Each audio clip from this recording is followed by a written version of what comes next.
Em nome do Pai, do Filho e do Espírito Santo. Amém. São José, valei-nos. Amado ouvinte do programa Oração da Manhã, com alegria te saúdo nesta manhã bonita de quarta-feira, lembrando São José, que vai nos acompanhar com seu olhar muito especial nesta quarta-feira, quando nós votivamente lembramos do nosso patriarca dos cristãos. Que ele interceda por você, pela sua família e pelos seus trabalhos. Não deixe o desânimo entrar na sua casa. Não deixe a tristeza, a agonia, a depressão tornar-se sua companheira. É preciso refutar essas coisas. E a gente o faz mediante o clamor do sangue poderoso de Jesus, do nome de Jesus, da intercessão de São José, a fim de que nós nos libertemos destas amarras, dessas alças medonhas que o mundo coloca sobre nós. O cristão precisa ser livre, como nós ouvimos ontem.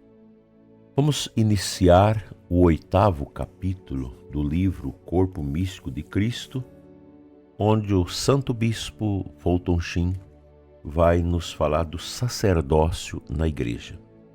Na página 221, consideramos até agora a maneira como a verdade de Cristo vive em seu corpo místico e infalível, e como o seu poder vive no episcopado daquele corpo. Em primeiro lugar, o intelecto humano foi aperfeiçoado pela verdade divina, e a vontade humana foi aperfeiçoada em segundo lugar pela autoridade divina. Resta, com efeito, considerar um outro ofício de Cristo, mais íntimo do que qualquer um desses, isto é, seu sacerdócio, pelo qual a vida divina é derramada no corpo místico para torná-lo santo através da santidade de Deus. Na ordem natural não existe geração espontânea. Apenas justapor elementos físicos e químicos não produz vida. A vida só pode vir daquilo que possui vida. O que é verdade na ordem natural é verdade também na ordem sobrenatural. A vida divina não vem da vida humana, assim como uma criança não surge de um produto químico. O que nasceu da carne é carne, o que nasceu do espírito é espírito. Não existe homem bondoso, dado à filantropia e generoso, segundo a ordem humana, que por acúmulo dessas ações puramente naturais, torna-se filho de Deus na ordem sobrenatural. A vida divina não é um impulso que vem do pó, é um dom vindo do céu. Só Deus é vida divina.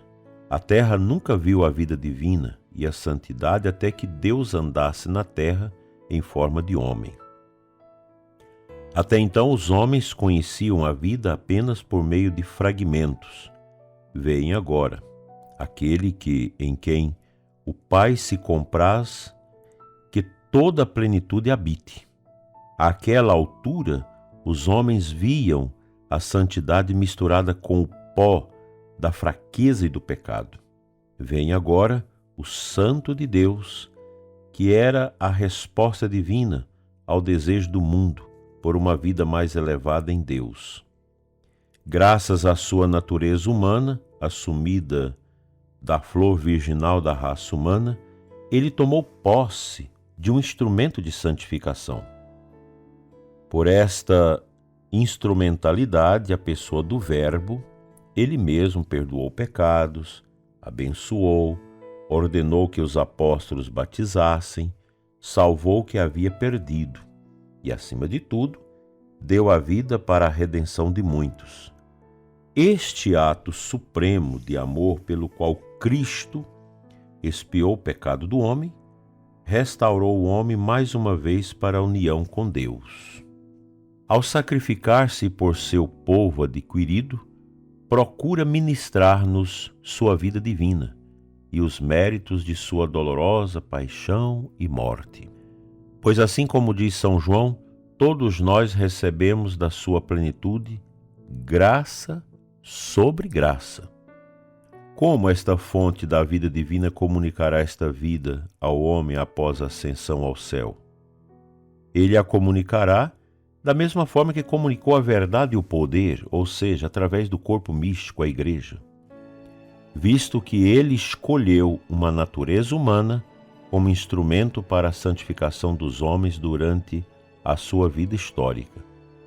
Também utilizou uma comunidade de natureza humana como instrumento para a santificação dos homens até o fim dos tempos. A cabeça é una com aquele corpo. Daquela cabeça invisível que está assentada no trono de Deus, brota, como de uma nascente inesgotável para o corpo místico na terra, a fonte de águas vivas que elevam os homens para a vida eterna.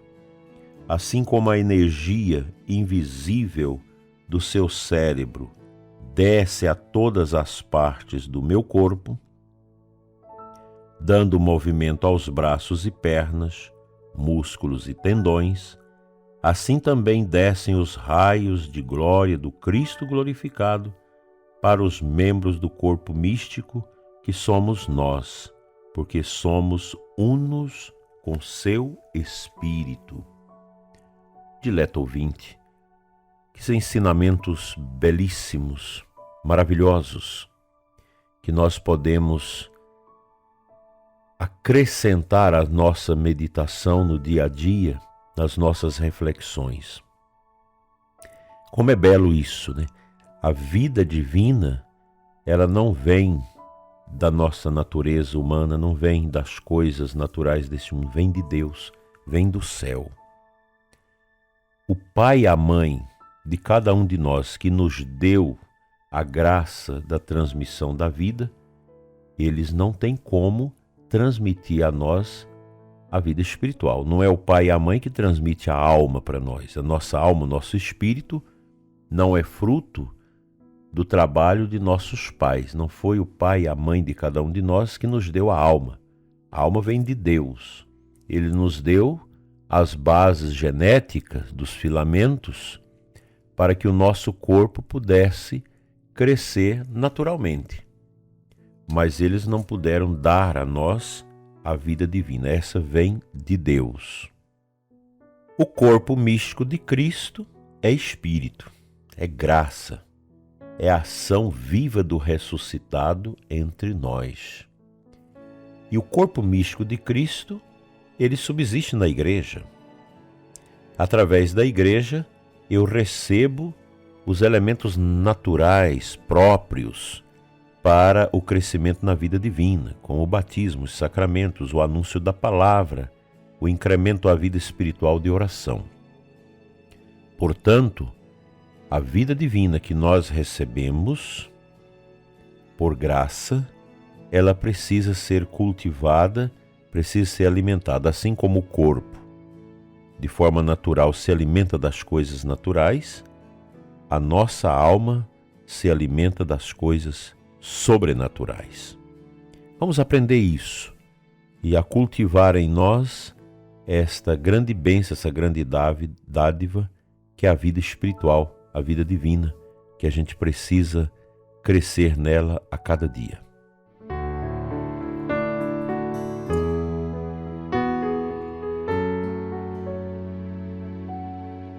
A aclamação ao Santo Evangelho desta quarta-feira, Marcos 10:45. O Filho do Homem veio a fim de servir e dar sua vida em resgate por muitos. Por que Jesus veio a este mundo? Ele veio exatamente para aprimorar a nossa vida espiritual, nos redimir da culpa do pecado original, das misérias do pecado original, e nosso Senhor trouxe para nós este exemplo de serviço. Jesus serviu com todo o amor aos pobres, aos sofredores, Ele deu a vida pelos seus. Tudo que Jesus realizou neste mundo tem em vista uma única finalidade: a salvação de nossas almas. Para que todos nós, através do seu corpo místico, a Igreja, que continua peregrinando nesse mundo, pudéssemos ser nutridos na nossa fé para alcançarmos a vida eterna. A nossa existência nesse mundo, como finalidade, consiste em alcançar a vida eterna. É muito triste quando as pessoas, mesmo sendo pessoas boas, éticas, pessoas de respeito, mas elas vivem somente para esse mundo, praticam o ateísmo, não são capazes de olhar para frente, olhar para o alto, porque as suas convicções não são cristãs, não são espirituais, não são místicas. Daí a necessidade, dileto ouvinte, de rezarmos pela conversão dos pecadores. Precisamos ter esta disciplina na nossa vida espiritual de nunca falharmos, de nunca esquecermos de realizar em profundidade a nossa adoração, nossa participação na Eucaristia, nossa participação no sacramento da misericórdia, do perdão, a confissão e nos demais sacramentos, de orar com a palavra, de vivenciar a graça de Deus na palavra dele, pois a nossa vida espiritual precisa ser cultivada, pois nela nós temos a certeza da nossa semelhança com o nosso Deus. Perder a vida interior no caminho da santidade, desprezando-a, é impedir que o coração realmente se aqueça um dia nos braços da luz divina. Vamos aprender isso e vamos viver essa graça do cultivo interior. Eu preciso me amadurecer a cada dia, com o sofrimento, com as alegrias, com as adversidades dessa vida, para melhor caminhar para Deus.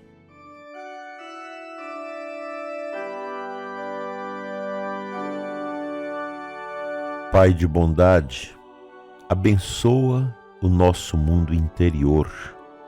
Toca o coração do ouvinte que está frio na oração, desanimado na sua paróquia, já não tem mais aquele ânimo de levantar para orar, para ir à Santa Missa. O coração está bloqueado, está fechado, num deserto que se abre para a assídia, esse vírus que mata a vida espiritual. Reanima, Senhor, o coração do ouvinte que me ouve neste momento, a fim de que a sua vida espiritual volte àquela tenacidade interior, aquele amor, aquela unção, alegria, entusiasmo. Tira de nós, Senhor, todo resquício de morte espiritual, pois queremos, com auxílio da Tua graça, alcançar a nossa salvação eterna. Amém. Pela intercessão de São José, seja abençoada a sua vida. Em nome do Pai, do Filho e do Espírito Santo. Amém. Que o seu dia seja na paz e vamos nos preparar bem para celebrarmos amanhã a solenidade de Corpus Christi e fazer nossa procissão e participar da adoração. Uma abençoada quarta-feira e um dia feliz de Corpus Christi amanhã para todos vocês. Assim seja.